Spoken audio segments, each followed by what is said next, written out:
my own experience, and that was bad enough. But, and I think there was already common knowledge in the industry, too, that this was someone to be careful of. Pamela Anderson ran in slow motion on Baywatch beaches and became a global icon. Her red swimsuit made her famous in 142 countries. But after 5 husbands, financial collapse, and endless scandals, she vanished from the spotlight. When she returned, fans couldn't believe their eyes. No more fake lashes, no more bleached hair, no more revealing outfits. You won't believe what she looks like now, and the painful story behind her transformation is even harder to accept. Pamela Anderson was born at 4:08 a.m. on July 1st, 1967, in Ladysmith, British Columbia. That wasn't just any day. It was Canada's 100th birthday. Her timing was so perfect, newspapers called her the Centennial Baby. She was the first baby born in the whole country that day.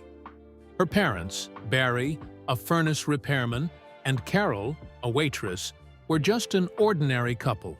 But their daughter's name was already in the news before she could even open her eyes. The family even got cash prizes and awards just because of that timing. Pamela would later say, "That's where it all started." Her background was as mixed as Canada itself.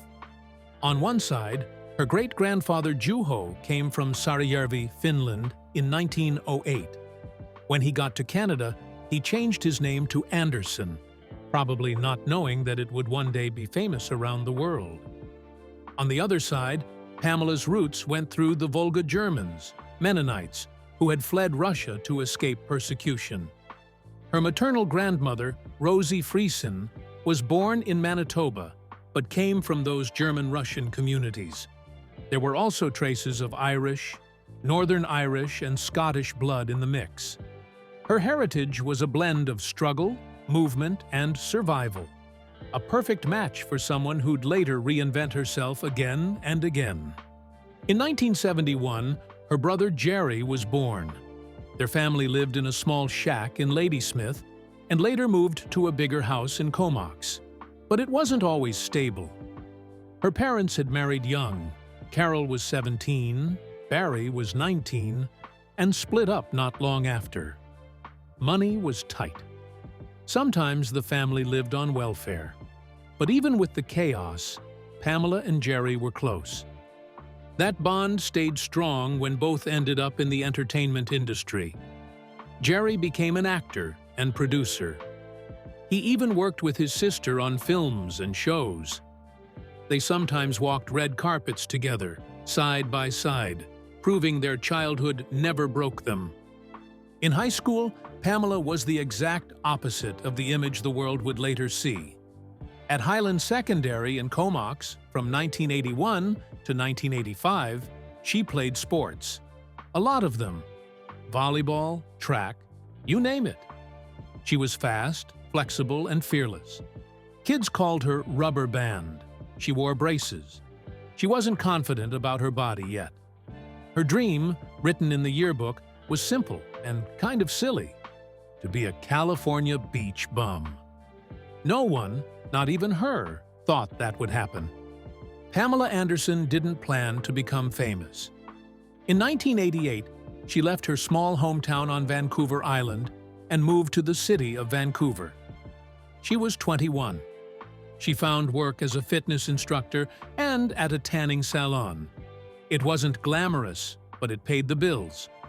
What no one knew back then was that Pamela was quietly carrying a painful past. She had suffered years of sexual abuse as a child and teen. That trauma stayed buried for decades. But in that moment, Vancouver wasn't about pain. It was her chance to start over. Everything changed in 1989. Pamela was 22 and sitting in the crowd at a BC Lions football game at BC Place Stadium. She was wearing a tight Labatt's Beer t-shirt when a stadium camera zoomed in on her. Her face appeared on the Jumbotron. The crowd exploded. They cheered like crazy. People couldn't stop staring. she had something. Stadium officials asked her to come down to the field. The crowd gave her a standing ovation. That single moment turned a regular gym employee into a rising star. Labatt's Beer didn't waste time. They offered Pamela a deal to become their spokesmodel. Within weeks, she became the face of their new Blue Zone Girl campaign. Her photos went up on billboards, magazines, and TV ads across Western Canada. Her boyfriend at the time, Dan Ilicic, even created a poster with her image. Just like that, she was no longer anonymous. She was a sensation. But Pamela's story didn't stop in Canada. Playboy magazine noticed the buzz. They flew her to Los Angeles for a photo shoot. In October 1989, just months after the football game, Pamela was on the cover of Playboy. She was 22 and now seen around the world. It wasn't just a one-time thing. This cover was the beginning of a long relationship with Playboy, one that would change her life. After that shoot, she moved to Los Angeles for good. In February 1990, Pamela became Playboy's Playmate of the Month. It was more than a centerfold. It was a title that gave her status in the entertainment world. That issue sold over 1.6 million copies, way above average.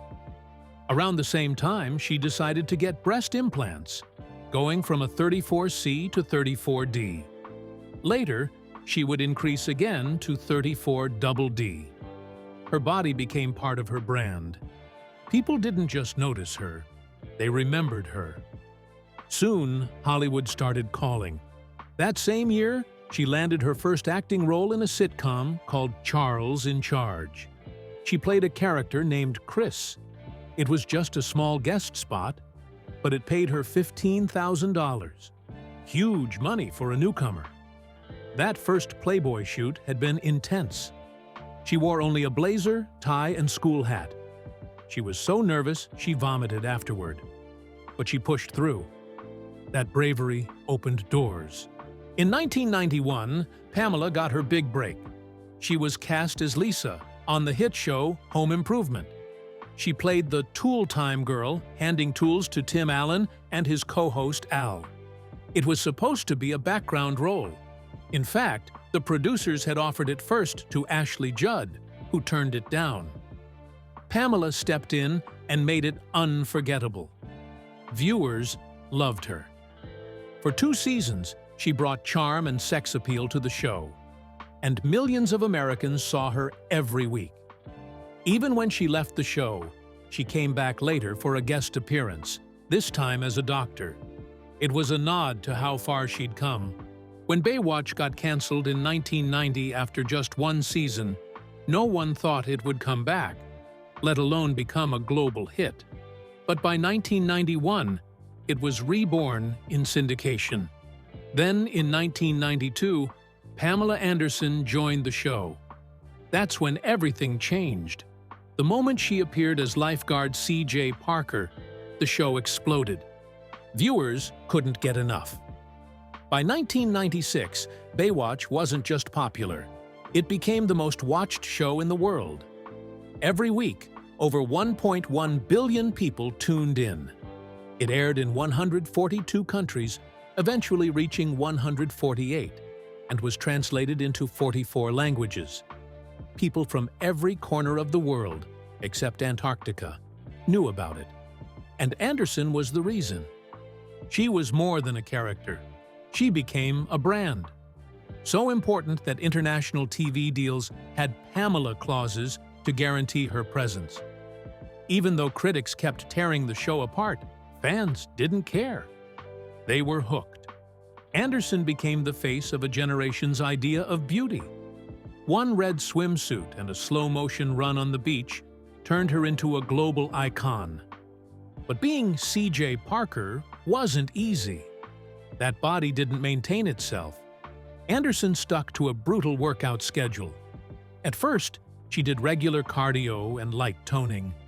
But as fitness trends changed, so did she. She added weight training, squats, lunges, deadlifts, but with light weights and lots of reps. Her upper body routine focused on push-ups, tricep dips, and rows. She also hit her core hard. Planks, Russian twists, and leg raises kept her stomach photo-ready for those famous beach runs. It wasn't just about looking good. She had to be strong enough for long shoots, blazing sun, and actual ocean rescues. She even did her own stunts. Anderson said she connected to CJ because they both loved crystals, meditation, and dream interpretation. That spiritual side gave CJ something deeper. She wasn't just a blonde lifeguard. Over 5 seasons, her character grew. CJ had a family, romantic stories, and even a career path beyond the beach. She became a volleyball coach, a rafting guide, and opened a beach cafe. Fans loved her. One site even ranked her as one of the top 11 blondes in all of entertainment. Even after Anderson left, CJ stayed alive in fans' minds. She returned for the 2003 Baywatch, Hawaiian wedding special, and in 2017, she played a new version of CJ in the Baywatch movie. But behind the glamour was a different story. Money. When she joined in 1992, she was paid only $1,500 per episode. That's nothing, especially for the star of the most-watched show on Earth. Eventually, she renegotiated her salary to $300,000 per episode, around $6.6 million per season. It was a big jump, but still less than David Hasselhoff, who got a cut of the show's profits. Anderson never secured those kinds of rights. No ownership, no big residuals. Today, she earns just $4,000 a year from Baywatch reruns, even though the show still airs around the world. Her son Brandon called it a crime. Anderson later admitted she had no idea what she was signing. You don't realize when you're doing a show that it's going to be that big. In 1997, she walked away. She was pregnant with her second child and wanted peace away from the chaos. But it wasn't just that. Her marriage to Tommy Lee was a storm. He hated her romantic scenes and would show up on set angry. She was also no longer getting along with Hasselhoff. When she left, so did the magic. Many believe the show started to decline without her. It limped on until 2001. But Anderson's exit marked the start of a long struggle. Fame had trapped her inside a sexualized image she could no longer escape. She battled depression for years. In 2024, she said, "Sometimes it's not just a day. It's a month, a year. You can numb yourself." It took decades for her to find peace. In 1993, she tried something new. Her first starring role came in the erotic thriller Snapdragon. She played Felicity, a woman with dark dreams and deadly secrets. Critics were not impressed. Then came Raw Justice in 1994, another flop. One critic said the only reason her character existed was for boring sex scenes. Her acting, they said, was flat. Instead of building her film career, she was being boxed in. Pretty face, little else. Then came Barb Wire in 1996. This was supposed to be her big leap, a $9 million action film. She played Barb Wire, a leather-clad mercenary in a post-apocalyptic America. The movie was chaos from the start. The first director got replaced. Anderson pushed through it all. She even tattooed actual barbed wire on her arm instead of having it drawn on each day. She rode a motorcycle. She performed her own stunts. Her waist was squeezed into a 17-inch corset. And she did all this while grieving, because during filming, she suffered a miscarriage. Just before the shoot, she'd married Tommy Lee. Then the pregnancy ended in tragedy. A burst ovarian cyst followed. Through it all, she kept filming. She told the press it was bad timing. But the truth was worse. Her most physically demanding role came at the hardest moment of her life. When Barb Wire hit theaters on May 2, 1996, it flopped. It made only $3.8 million. Audiences didn't care. Critics laughed. Some blamed her leaked sex tape, which stole headlines. Others said the movie simply wasn't good. It tried to be Casablanca in leather, but people weren't buying it. The production company nearly went bankrupt. Rotten Tomatoes gave it 21%. Still, years later, a small cult audience would come to appreciate its wild style. In the middle of all this, she kept trying. She did another film, Naked Souls, about a man experimenting with human consciousness. She played his love interest, trying to show emotional range. But it wasn't enough. Hollywood kept using her for one thing: her looks. She told reporters, "Being part of pop culture can be a curse. You become famous for one thing." She wanted to do real acting. She loved theater. But the world wouldn't let her move on. In 1995, Pamela Anderson and Tommy Lee were newlyweds enjoying life and documenting their vacations on video. One of those tapes, just 54 minutes long with only 8 minutes of intimacy, would soon change their lives forever. It wasn't meant for anyone else's eyes, but everything started to unravel when an electrician named Rand Gauthier got fired from working on their Malibu mansion. He claimed the couple owed him $20,000. When he went back to get his tools, Tommy allegedly greeted him with a shotgun. That moment lit a fuse. Late one night near Halloween, Gauthier broke into their house wearing a white yak fur rug over his head to fool the security cameras.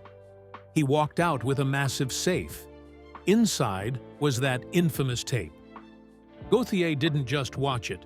He saw an opportunity. He teamed up with porn producer Milton Ingley. They made copies. They destroyed the original. And with $50,000 in funding from another adult film mogul, they put the tape online and sold it around Los Angeles. By early 1996, Pamela and Tommy realized what had happened. They filed a $10 million lawsuit, trying to stop the spread. But the tape was everywhere. In just 1 year, it made around $77 million in legit sales. Pamela didn't earn a single dollar. She later said, "It was stolen property. I've never even seen it." Amid the chaos, something beautiful happened. On June 6, 1996, their son, Brandon Thomas Lee, was born.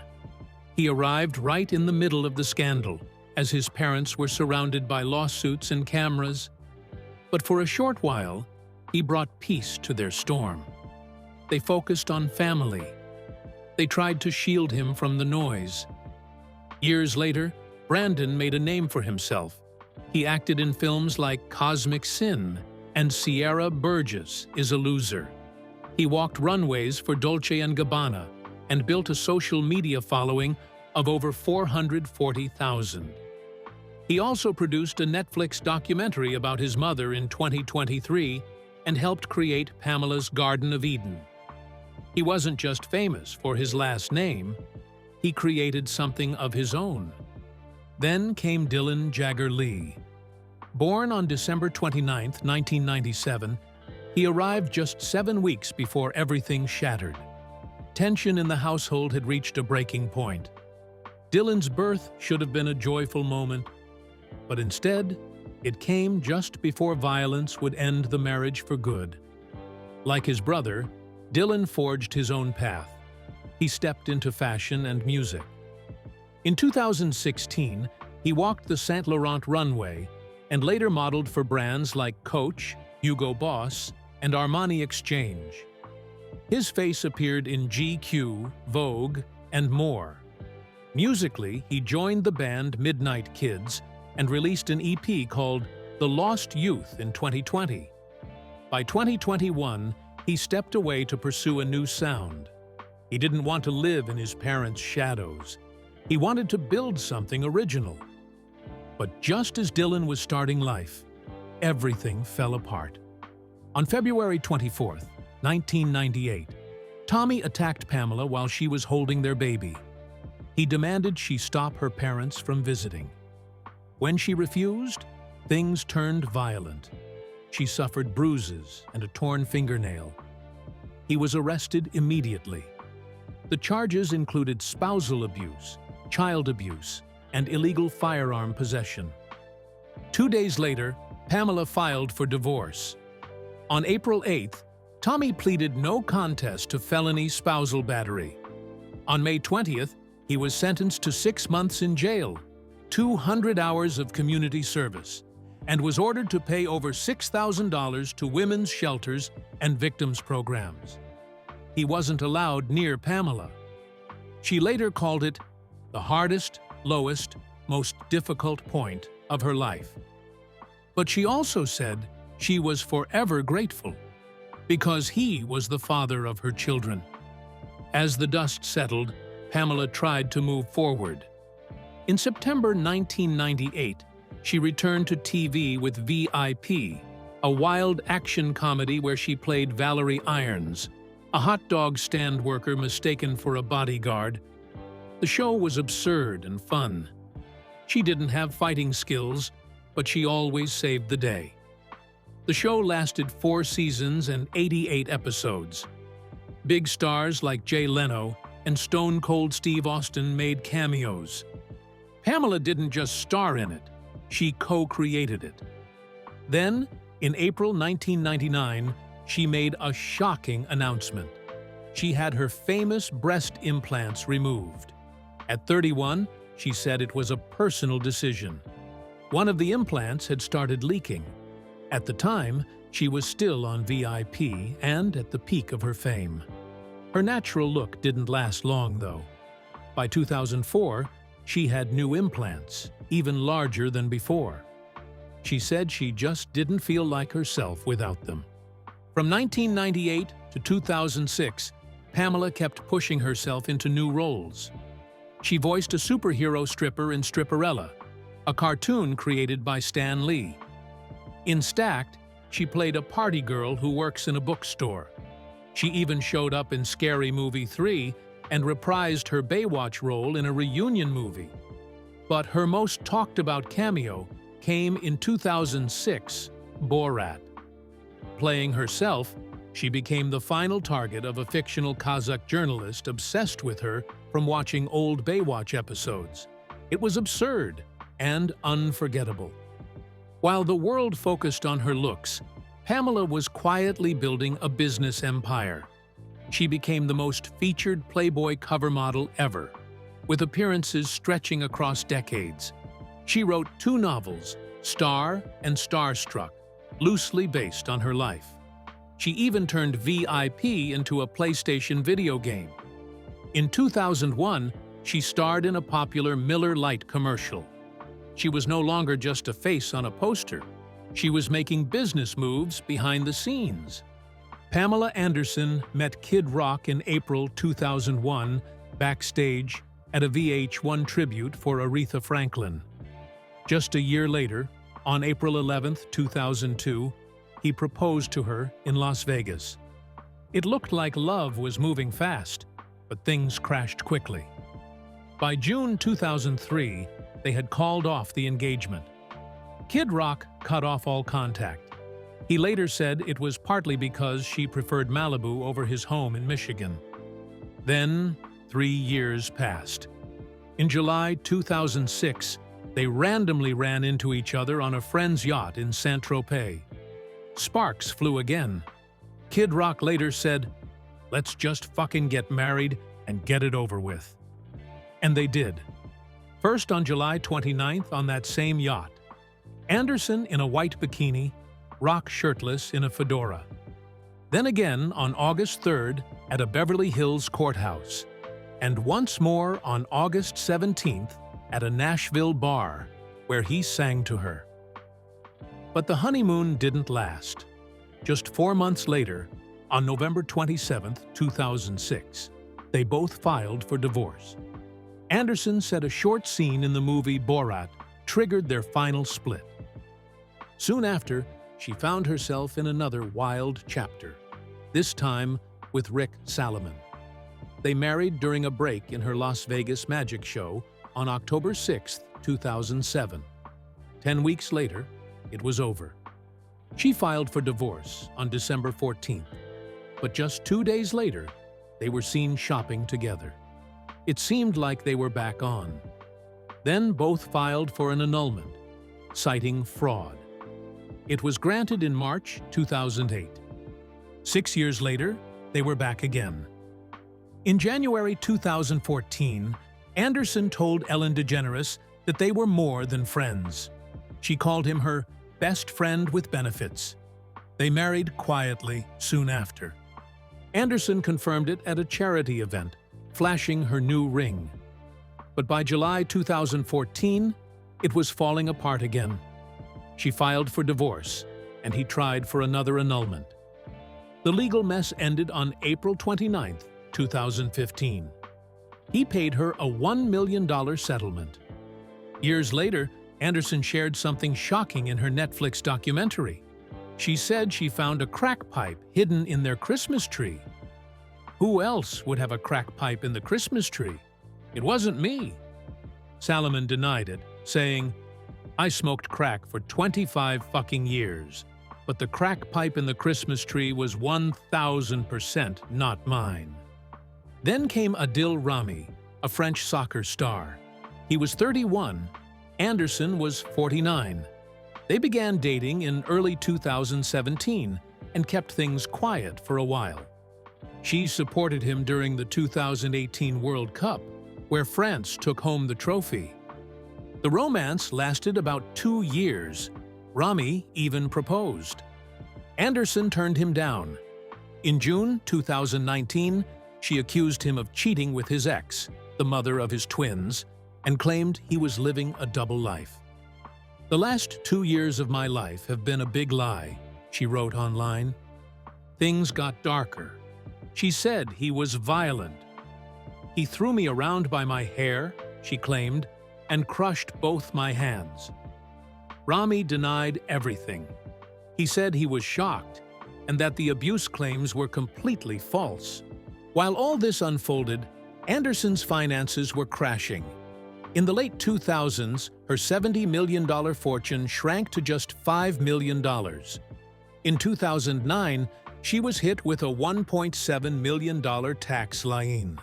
By 2013, she owed another $370,000. Even her hometown in Canada filed a notice over unpaid taxes. She owned a waterfront property meant for luxury condos, but unpaid taxes threatened to put it up for sale. Meanwhile, she was pouring money into mansions, renovations, and failed business ideas. She donated to charity and kept spending, even as her fortune crumbled. Her divorce from Salomon didn't help. Legal fees mounted. By 2025, her net worth had recovered slightly, between $10 million and $20 million, but nowhere near her peak. In 2020, during the pandemic, she married Dan Hayhurst, her bodyguard and a contractor working on her home. They tied the knot on Christmas Eve, right at her place on Vancouver Island. She said they got close while locked down together. At first, she felt happy. "I'm exactly where I need to be," she told the press. But just over a year later, in January 2022, she filed for divorce. She later called the relationship a disaster, saying she was paying for everything, doing all the chores, and got out as fast as she could. Then came something no one expected. In 2022, at age 54, Anderson made her Broadway debut. She played Roxy Hart in Chicago, starting April 12th. The crowd went wild. The press was stunned. Anderson trained for months, learning to dance, sing, and act live on stage. She told Seth Meyers she was terrified.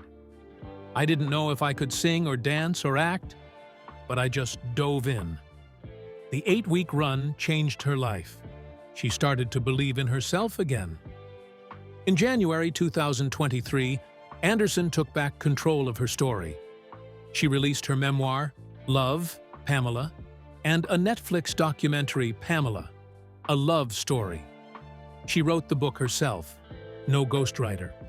In it, she revealed painful memories, childhood abuse, a rape at age 12, and the trauma of her stolen sex tape. The documentary used her own diaries and videos. Critics loved it. Rotten Tomatoes gave it 96%. Time magazine called it gentle and powerful. Her son, Brandon, helped produce it. The release reignited her career. Then came the role of a lifetime. The Last Showgirl almost didn't happen. Someone threw the script in the trash. He wasn't even her agent, just someone who handled small deals for her. Her son found it, rescued it, and gave it to her. When she read it, she said, "This is it. This is my chance." She played Shelley, a Las Vegas showgirl facing the end of her career. It mirrored her own life. Director Gia Coppola shot the movie in just 18 days on a small budget. Anderson showed up ready. She told the cast, "This might be my only chance." She gave it everything. That performance finally brought her the respect she had been chasing for decades.